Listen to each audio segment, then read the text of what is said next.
Bonjour à tous, j'espère que vous allez bien et que vous avez la pêche. Bienvenue sur cette chaîne où nous parlons de l'immobilier, nous parlons de business et nous parlons de mindset. Parce que sans le mental, il est impossible de faire émerger notre beau continent, l'Afrique et notre beau pays, le Congo.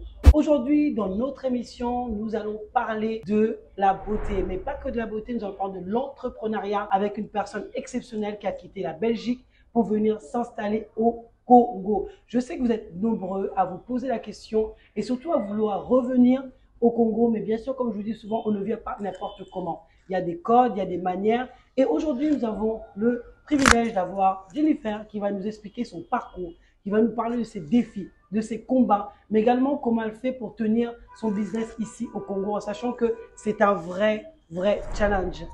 Donc, je vais la laisser se présenter et nous en dire un peu plus. Jenny, bonjour. Bonjour. Comment ça va? Ça va très bien. Super, très bien. Donc, il y a des internautes qui nous suivent. On vous a posé énormément de questions de savoir comment est-ce que tu as fait, comme pas mal de personnes de la diaspora, pour quitter la Belgique et venir ici. Comment tu t'es préparée d'abord?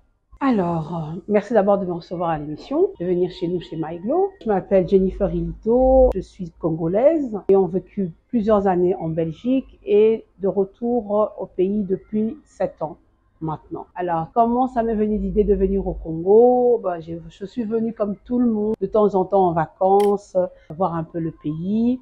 Et à un moment donné, je pense que j'ai fait un peu le tour de l'Europe. Donc, je sentais que j'avais plus d'enjeux, il y avait plus d'objectifs pour moi. Et je me suis dit, pourquoi pas le Congo? Mais en disant pourquoi pas le Congo, c'était aller vers l'inconnu. D'accord. Parce que venir en vacances au Congo et y vivre, c'était deux choses complètement différentes. Et je ne savais pas si ça allait marcher. Donc, je me disais, comme j'ai un peu l'âme aventurière et que j'ose me donner des défis, je me suis dit, on va essayer. Alors, la première expérience, elle n'était pas concluante. Attention. Je ne vais pas vous vendre du rêve, je vais vous dire ce qui est la réalité. Je suis arrivée au Congo pour chercher du travail. Je pense que j'ai passé 3 mois, 4 mois au Congo. Personne ne m'a appelé. Toutes les lettres que j'ai envoyées, les demandes d'emploi, personne ne m'a appelé. Évidemment, les poches, c'est vide. C'est vide. Mais est-ce que tu avais un réseau pour... J'avais pas un grand réseau comme maintenant. J'avais un petit réseau et je me disais, ça va aller de bouche à oreille. Donc, c'était pas vraiment un réseau renforcé comme maintenant. Donc, après, les poches se vident et je me dis, bon, ça n'a pas marché, je vais retourner en Belgique. Et je retourne en Belgique et une semaine après, ma petite sœur qui était en RDC, elle aussi native de la Belgique qui était revenue au Congo, m'appelle, qui me dit, la grande, ton profil intéresse quelqu'un. Je dis, mais c'est une blague. J'étais là pendant 4 mois, il y a personne qui m'a appelé et puis voilà. Puis j'ai dit, ok, ça va, je vais quand même envoyer mon CV. J'ai envoyé mon CV, ils m'ont dit, écoutez, on va vous contacter. Et c'était assez marrant parce qu'il y avait le décalage horaire et moi, j'avais pas fait attention. Donc j'étais là avec mon laptop, avec Skype, j'attendais, je disais, oh, mais comment ça se fait qu'ils m'appellent pas? Je me disais, bon voilà, encore un rendez-vous manqué. En fait, il y avait un décalage horaire, on avait 1 heure d'intervalle. Donc j'ai fait mon interview et ils m'ont dit, on vous appelle dans 2 jours. Et dans 2 jours, ils m'ont appelé, ils m'ont dit, voilà, vous venez la semaine prochaine, vous allez commencer à travailler. Wow. Là, j'étais pas encore dans l'entrepreneuriat, je suis vraiment venue pour travailler pour un employeur. Et pour quel type de poste et quel est ton profil à peu près professionnel? Alors moi, j'ai fait la communication, marketing, événementiel. Et donc je suis venue travailler, je suis venue gérer on va pas faire de la publicité, une grande marque de télécommunication. Je suis venue gérer le service clientèle de toute la RDC. Donc voilà, j'ai fait ça pendant 3-4 ans. Et puis après, donc j'ai eu à arrêter mon contrat. Et ensuite, je suis allée travailler avec une amie dans sa boîte de communication. On a travaillé, on a bien travaillé. Et puis, il y a eu la Covid. Mais avec ça, j'avais toujours l'ambition de pouvoir être entrepreneur. Donc, c'est-à-dire que dans l'âme, voilà, j'épargnais, je faisais des sacrifices. Je pense que j'ai fait 4 ans sans revenir en Europe pour pas faire de dépenses. Voilà. Donc, aucun retour. Oui, bien sûr. Zéro retour. Voilà, parce que je me disais, c'est des dépenses. Aller en Europe, c'est des dépenses, c'est dépenser de l'argent. Moi, j'ai un but. Et pendant la Covid, j'ai raconté mon histoire à une amie qui m'a dit, écoute Jennifer, c'est ton truc, il faut le faire.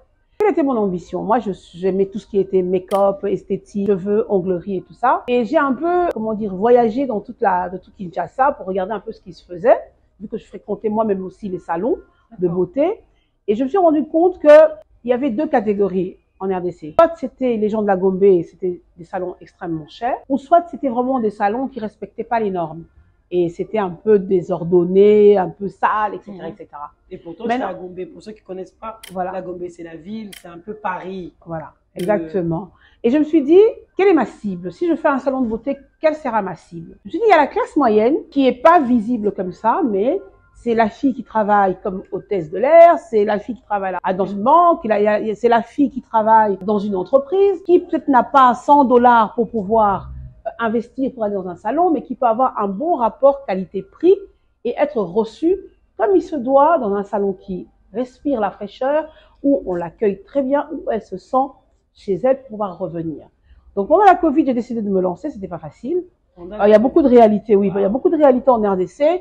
L'entrepreneuriat, comme on sait, vous n'avez pas d'aide comme en Europe.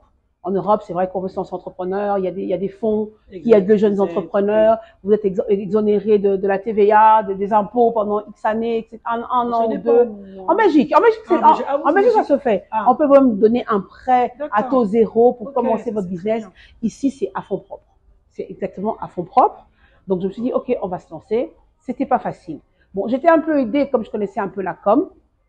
Donc, je me suis dit, je vais me servir des outils que moi j'ai en ma possession pour pouvoir pérenniser mon établissement. Et puis, on a commencé. Les débuts, c'était un peu difficile parce que les gens n'osaient pas toujours rentrer parce qu'ils se disaient, parce que moi, je suis située entre la ville et la cité. Je suis à Kitambo Magasin. Donc, les gens parfois regardaient les salons, ils disaient, oh, il y a trop de lumière, peut-être ça va être cher. Donc, oui, voilà, exactement. On devait vraiment faire un travail d'appeler les gens en disant, non, venez visiter. Et aussi, apprendre aux travailleurs congolais de donner le service à la clientèle. Ça, il n'y a pas de secret. Oui, voilà, exactement. Parce que je me suis dit, bon, je vais prendre mon expérience de la diaspora, de l'Europe, le savoir-faire de l'Europe, et aussi l'inculquer à mes travailleurs pour avoir une culture de Maïglo, de mon salon, et se dire, moi-même, quand je vais dans un salon, comment je vais être reçu. La façon dont je veux être reçu, c'est aussi le service que je dois donner à mes clients. Donc voilà, avec beaucoup d'acharnement, beaucoup de rigueur, beaucoup de travail. Ça fait 2 ans que nous existons. Nous donnons comme prestation la coiffure, l'onglerie, le make-up et la pédicure. Wow. Et notre spécialité, c'est aussi de se déplacer chez le client. Parce que Kinshasa, c'est une ville où il y a beaucoup d'embouteillages. Il n'y a rien à faire, il n'y a pas assez de route. Donc, parfois, les clients se disent, ah là là, venir jusque-là, ça va me prendre 1 heure, j'ai un rendez-vous. Mais nous, on dit à nos clients, voilà, ou un mariage, exactement. On s'est dit, voilà, nous, on vient chez vous, vous restez chez vous. Les travailleurs vont faire la prestation chez le client, même à 7 heures du matin, même à 20 heures, même à 21 heures. On se déplace chez les clients. C'est les salons, je trouve que les amplitudes horaires en RDC sont quand même très vastes.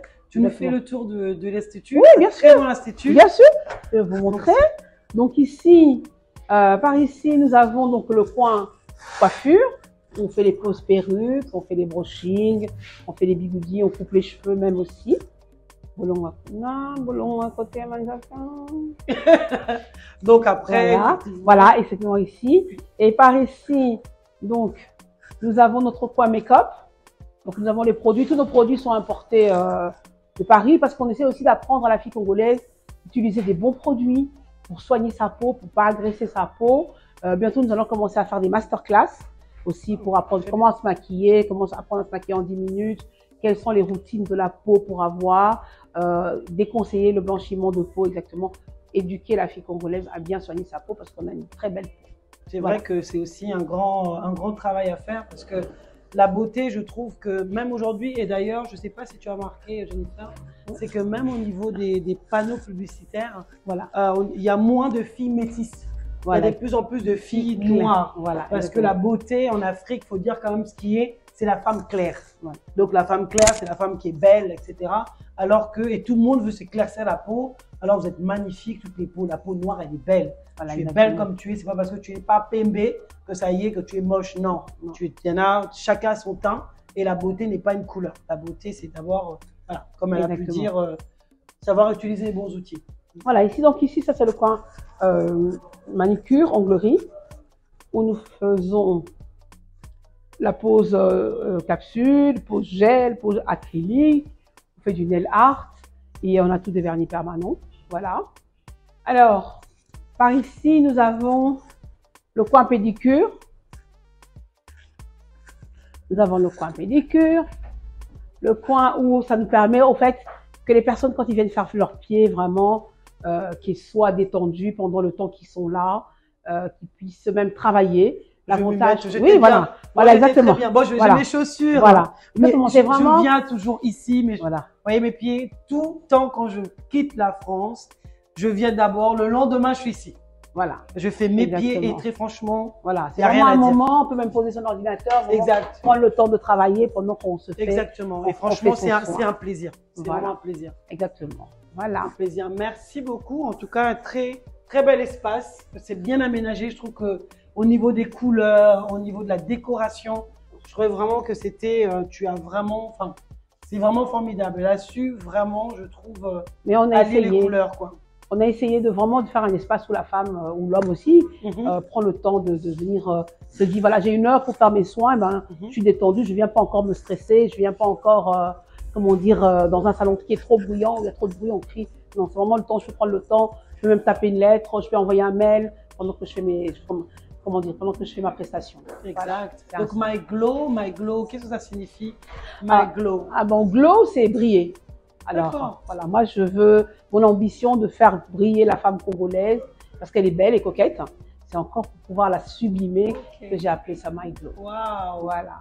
My Glow. Je trouve ça très joli, très glamour. Voilà. C'est aussi ça. Hein? Merci. My Glow. Et puis, toi-même aussi, tu es rayonnante. On voit d'ailleurs au niveau de ton logo. Merci. On est en train de voir ton extérieur. Voilà. C'est vraiment joli. Et c'est vrai, comme on disait, les gens, ils ont parfois peur en se disant peut-être là-bas, c'est trop cher ou vu l'environnement, vu comment c'est décoré, vu comment c'est trop cher. Mais je trouve que tu fais vraiment des prix abordables. Si, en mon tout cas, ambition, franchement, ça. pour le lieu et pour la prestation, les prix sont abordables. D'autres personnes font ça à des prix vraiment extravagants, je trouve, mais les prix sont vraiment abordables. Est-ce que par rapport justement à, je sais que tu fais pas mal du marketing, comment tu te fais connaître? Alors par les réseaux sociaux, il y a rien à faire. Maintenant, on est à l'ère du digital. Tout se passe sur le digital, les gens sont connectés. Donc on essaie d'être présent sur nos réseaux sociaux, on a notre Facebook, on a notre Instagram. Donc on essaye vraiment d'être tout le temps, de poster ce que nous faisons, d'essayer de créer une communauté et aussi de bouche à oreille. Les clients qui viennent, on les fidélise pour qu'eux aussi puissent parler de nous. C'est la meilleure des publicités. Quand un client vient et qu'une cliente est satisfaite, automatiquement, elle te fait la publicité. Mais sinon, on est sur les réseaux sociaux. D'accord, très bien. Voilà. Quel est le défi aujourd'hui rencontré par Glow? On sait que c'était pas facile, tu as trouvé ton emploi, déjà ça permet de te stabiliser. Exactement. On va dire ça aussi comme ça. Et puis, comme j'aime bien le dire aux entrepreneurs, un entrepreneur qui a faim ne saura pas bien entreprendre. Ça veut dire qu'il faut éliminer la partie argent d'abord. Parce que je pense que dans les premiers temps que tu as démarré, il n'y avait pas tout. En plus, c'était pendant la Covid. Est-ce que tout de suite, ça a pris? Non, ça n'a pas pris tout de suite. Non. Non, moi, je pense qu'un business, quand on est entrepreneur, il faut se dire que on va se serrer la ceinture pendant 3 ans. Donc, le but, le défi est de vraiment de pérenniser son business 3 ans. Exact. Une fois qu'on a passé le cap de 3 ans, je pense qu'on se stabilise, soit on sait où on va. Soit on va droit au mur, ou soit on va pérenniser son business. Donc, dans les 3 ans, vraiment, il faut bien penser son business plan, il faut bien penser, calculer ses charges, regarder, avoir une marge dans les charges. Parce que c'est clair que quand vous ouvrez votre porte dans n'importe quel business, c'est pas dit tout de suite que vous allez avoir des milliers de clients qui vont venir. Et des jours, ce sera des vaches maigres. Nous, on se rappelle au début, parfois on faisait des 2, 3, 4 jours, il n'y avait pas de clients, on se disait, oh là là. Donc, ça veut dire que le mental aussi joue. Ça veut dire qu'il faut pas se laisser, comment dire, abattre, se laisser dépasser par les événements et croire en son étoile et se dire, j'ai réfléchi mon projet, je vis mon projet et je suis une gagneuse ou un gagneur, il n'y a pas de raison que ça marche pas. Donc, je pense que c'est le mindset, l'entrepreneuriat, c'est aussi le mindset. Exactement. Donc, il faut avoir un mental d'acier. Parce que, par exemple, moi, dans le domaine de la beauté, il y a 10 millions de salons en RDC, de tous les genres. Maintenant, qu'est-ce qui va faire que les clientes et les clients vont venir chez My Glow? Tu dois trouver le truc où on se dit non. Même si là-bas, on m'accueille un tapis rouge, mais l'accueil de My Glow a quelque chose de spécial et moi, je vais chez My Glow. En fait, c'est ça le défi, de fidéliser sa clientèle, d'avoir un mental d'acier et voilà, de laisser Dieu faire les choses pour les croyants. Et il n'y a pas de raison que ça marche pas. Voilà. Il n'y a pas de raison, exactement. Il n'y a pas de raison. Vous avez bien dit, après, de faire son bon business plan, ça veut dire que beaucoup, ils voient seulement des salons, ils réfléchissent, ou une personne vous appelle, ah, vraiment, Yaya, on fait un salon et au Simba. Non, ça marche pas comme ça. Et au Simba, et puis tu te mets quelque part et tu te poses la question, pourquoi je fais un salon, je fais un institut ou un business? Exactement. On fait pas un business et au Simba, bon, sans faire l'étude de marché, sans regarder réellement la cible, sans savoir se préparer en fait comment va fonctionner mon business sur X années. Et surtout avoir un plan de développement. Comme elle a dit elle-même, elle a commencé par la Covid, mais avant ça, elle a fait d'abord un business plan. C'est sûr que le business plan, c'est un prévisionnel. On va pas se mentir. C'est pas tout ce que tu as mis dans ton prévisionnel qui va être dans l'application, qui va être à 100% pareil. Non, bien sûr. Mais au moins, tu as une visibilité. Exactement. Et ça permet un peu comment dire, épouster tous les côtés de ton business. Exact. Et de voir. Et puis après, c'est clair qu'on demande, on n'est pas parfait. Il y a des moments aussi, on va peut-être se tromper. On va essayer un business, on va se dire, c'est pas ce business-là, il fallait que je fasse. Mais je pense qu'il faut tout le temps être à l'écoute et être capable de savoir s'adapter. Moi, par exemple, au début, je voulais juste mettre la pédicure et l'ongle et le maquillage. Mais je me suis dit, il y a eu une demande de coiffure, ben, je suis m'adapter, réinvestir, remettre le point coiffure, comme ça. Les personnes qui viennent faire la coiffure seront intéressées par les ongles. Les personnes qui viennent faire les ongles, ils voient qu'il y a la coiffure. Donc, c'est vraiment être diversifié dans son domaine pour pouvoir avoir le maximum de chances que ton business, comment dire, tienne la route. Se diversifier et savoir sa segmentation. Donc, on a une idée et qu'est-ce qui gravite autour de mon idée. La coiffure tourne autour de la coiffure, autour de des ongles. Et également autour de l'esthétique, autour des pieds. Enfin, tout ce qui va toucher ce domaine-là, effectivement, je trouve qu'elle a une très, très bonne idée de pouvoir allier le tout dans le même. Parce que s'il y a un segment d'activité qui ne fonctionne pas très bien, enfin, il y a des saisons parfois. Bien sûr. Il y a des saisons que ça fonctionne mieux. L'autre, ça pallie quand même. Parce que si elle avait que la coiffure et que ce moment-là, bah, pendant 2 jours, ça va vachement maigre. Au moins, il y a plus d'ongles. Ça permet c'est qu'on puisse mutualiser, je pense, les risques. Exactement, tout à fait. De pas simplement avoir les coiffures, simplement avoir ceci. En revenant au Congo, ou du moins ça fait 4 ans avant que tu lances une activité, quel a été le grand défi, les choses qui t'ont vraiment, on va dire, challengé, qui te challenge encore et je pense qu'il te challengera demain, et comment tu as pallié aussi aux certaines difficultés et challenges que tu rencontres et que tu as déjà rencontrés et que les autres peuvent rencontrer aujourd'hui. Bon. Alors, si je dois donner un conseil à la diaspora, c'est clair que l'Europe, tout est régi. Tout est dans des cadres, tout est bien ficelé. Mais le Congo, c'est encore en cours d'élaboration. Il y a beaucoup de choses qui sont freestyle. Alors, c'est un choc en venant. Quand on vient en vacances, c'est beau, c'est joli, l'ambiance, on mange la chèvre, on sort, on va faire les excursions. Les maillots. Mais maintenant, quand on doit venir s'installer, moi je dis, il faut oublier sa zone de confort de l'Europe.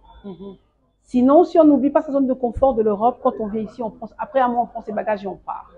Parce qu'il y aura des situations qui vont te faire sortir de tes gonds. Tu vas demander à des prestataires de venir, ils vont venir 3 heures en retard. Tu vas demander qu'on ait acheté un truc au marché, ça coûte $10, ils vont te dire $15. Toi-même, tu dois avoir le courage de dire, voilà, je vais avec vous au marché et je regarde les prix. Le problème d'électricité, par exemple. Nous, par exemple, on est un salon on fait de la prestation. Ça veut dire que tu as pensé à l'électricité, tu dois penser au coût d'acheter un groupe électrogène. Donc vraiment, moi je dirais, il faut vraiment oublier sa zone de confort de l'Europe. Et se dire que tout le temps être capable de pouvoir rebondir. Ça, c'est la qualité, donc une grande capacité d'adaptation qu'il faut avoir. Parce que les problèmes, il y en aura toujours. Moi, jusqu'aujourd'hui, ça fait 7 ans, mais je fais toujours face aux problèmes. C'est vrai qu'au début, je posais des questions, pourquoi? Et puis à un moment donné, tu te dis, qu'est-ce que je fais? Je suis de ceux qui sont optimistes ou de ceux qui sont défaitistes. Donc moi, je préfère être optimiste, et quand il y a une situation qui se pose, je me dis, comment on peut pallier à ça? Comment on peut faire ça? Comment on peut contourner? Et c'est comme ça que tu arrives à trouver des solutions et que toi-même, tu essaies de trouver des pistes pour rendre ton quotidien meilleur et ton business vivable. Voilà, c'est un peu ça. C'est vraiment la capacité d'adaptation. Parce que tu peux avoir l'argent, mais si tu ne sais pas comment t'organiser, parce que tu sais que de A à B, pour y aller, ça me met 3 heures, ben, tu dois te réveiller 2 heures avant pour y aller. Même si tu as l'argent, tu ne vas pas prendre un hélicoptère pour faire Donc, c'est tout le temps comme ça qu'il faut pouvoir s'adapter. Voilà, c'est un peu ça. L'adaptabilité. Voilà. C'est très important. C'est comme ça qu'elle se réinvente. Et donc, chacun son couloir. Et ce couloir où elle a elle a pris, ou justement, où elle vous donne ce conseil-là, c'est l'adaptabilité. Exactement. Et puis, ça ne sert pas de se poser 10 000 questions. Pourquoi ça marche pas? Parce que de toute façon, que ce soit partout, le défi d'entrepreneur, il aura partout. On a tous des défis qui est liés à notre activité. Que ce soit au Congo, comme elle a dit justement, on réfléchit en avance, on sait que le courant, on sait que l'eau ou autre, parce qu'elle fait des soins aussi ici, elle fait pas mal de choses, donc ça fait partie du quotidien. Qu'est-ce que je fais si mon groupe fonctionne pas? Qu'est-ce que je fais? C'est vrai qu'on pense à tout et on s'adapte. Et c'est vrai que, et je tiens vraiment à souligner, c'est quand on vient, comme elle a dit elle-même, faut plus pas faire comment on dit, notre française, notre parisienne, notre américaine. Ah oui, ça c'est qu'il faut oublier ça. Etc.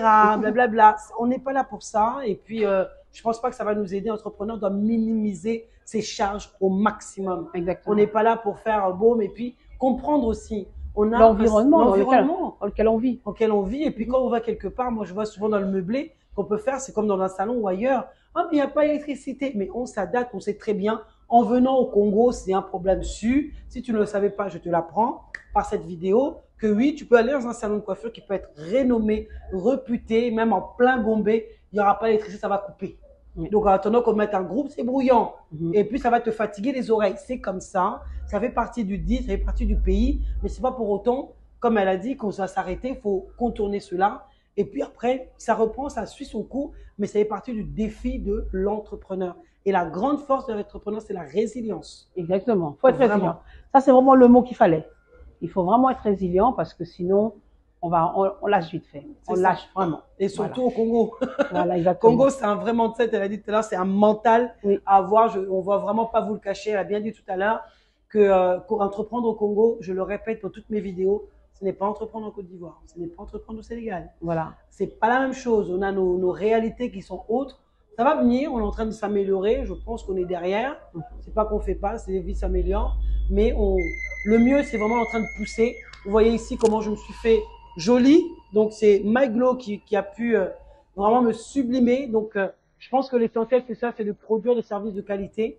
Et c'est ce qu'elle fait dans son travail. Et vraiment, je la remercie dans le travail qu'elle fait de sublimer parce que c'est aussi un grand travail que nous faisons. Donc, peu importe le défi que nous avons, comme elle a dit elle-même, le plus important, c'est la résilience. Et vous voyez que ce qu'elle fait, en tout cas, c'est magnifique. Elle fait du bon travail à Kitambo.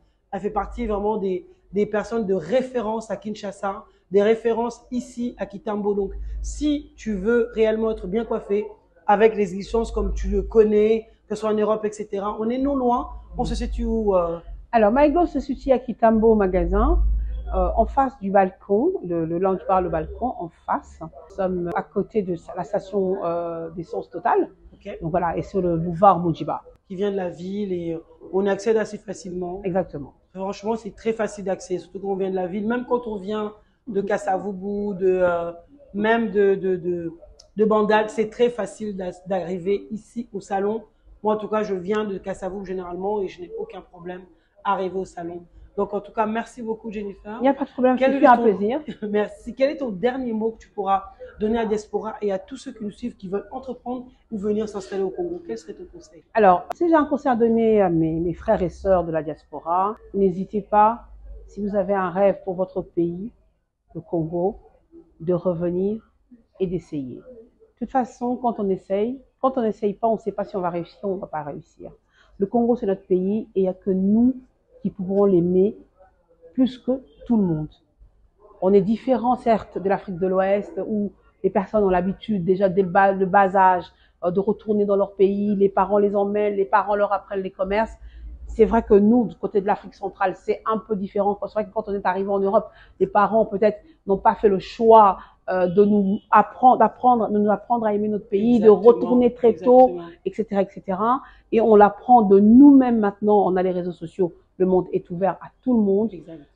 Le maximum d'entrepreneurs qu'on est en RDC, le maximum de savoir qu'on apporte à la RDC, et c'est comme ça qu'on pourra prospérer notre pays. La politique, c'est autre chose. Le Congo, de toute façon, moi je dis c'est un pays d'entrepreneurs. Yes. Même les autochtones qui habitent ici, il y a l'entrepreneuriat partout. La maman qui vend ses macas elle est entrepreneur. Le jeune homme qui vend ses paquets de mouchoirs et ses cigarettes, il est entrepreneur. Exact. Moi qui fais un salon, je suis entrepreneur. Bijou qui vient, qui essaie d'aider la diaspora, de pouvoir d'être accueilli facilement pour pouvoir développer leur business, c'est de l'entrepreneuriat. Donc n'hésitez pas, plus on saura, plus on va créer une grande communauté, plus on va développer notre pays. Parce qu'on va bien avec les Nigériens, les Ivoiriens, exact. Les Maliens. Ils viennent en France, certes, avec les parents ou eux-mêmes, mais leur focus, c'est quoi? Moi, je vais retourner dans mon pays. Moi, je vais investir dans mon pays. Ça commence à se faire et on prie encore que ça soit décuplé, multiplié, etc., etc. Voilà, c'est ça mon conseil. Waouh. Merci beaucoup. Un Merci. très beau conseil. Et vraiment, ce que je vous souhaite, c'est de réussir votre retour en RDC. Sans vous, sans nous, sans les locaux, on ne pourra pas faire monter ce pays. En Occident et partout, ce sont des entrepreneurs, comme elle a très bien dit, qui ont su relever. Ce n'est pas forcément la politique. Laissez la politique de côté, laissez-nous faire ce qu'ils ont à faire. Mets ta pierre à l'édifice. Et comme ça, on saura au moins qu'on a pu faire quelque chose pour notre pays. Exactement. On a fini notre émission. Je vous remercie de l'avoir suivi. N'oubliez pas de liker, vous abonner et bien sûr de partager. Si ce n'est pas déjà fait, qu'est-ce que vous attendez?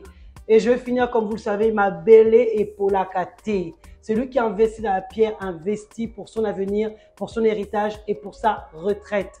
C'est comme le bon vin, plus ça prend du temps et plus c'est bon et plus la rentabilité elle est meilleure. Nous avons toujours des terrains sur Maluku qui est disponible et sur Mwanda. Donc, hâtez-vous, construisez, protégeons nos terres. Ma belle Paula Kate et ma belle à Congo et Zaya Bisso. Donc, venez, investissons. Je vous dis à bientôt lors d'une prochaine vidéo. Ciao, ciao.